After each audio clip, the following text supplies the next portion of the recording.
ওই দেখ হুজুর আইতেছে, আয়া সর্বপ্রথম আগে আমার সালাম দিব, দেখিস।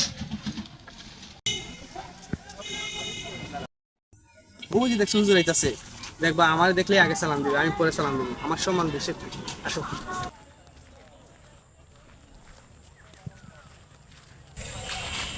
কি হুজুর, আপনাকে আপনি না বলেন আগে সালাম দেবে, সালাম না দিয়ে দেখি চলে গেল।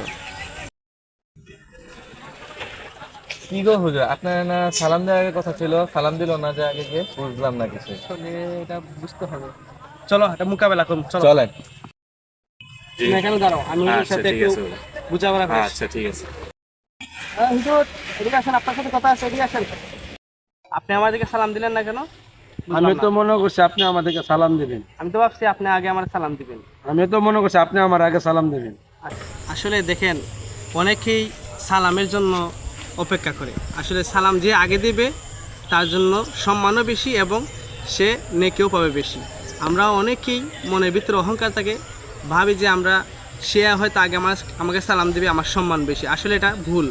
সালাম দেওয়াটা হচ্ছে সুন্নত এবং সে তার সম্মানও পাবে এবং তার নেকিও সে বেশি পাবে। আমরা আসলে এই ধরনের ভুল থেকে বেরিয়ে আসার জন্য চেষ্টা করতে হবে।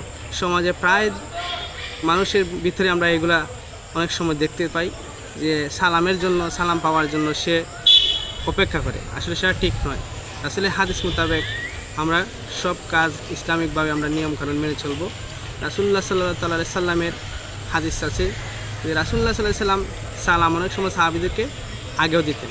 ইনশাআল্লাহ আমরা সবাইকে আগে সালাম দেওয়ার চেষ্টা করব।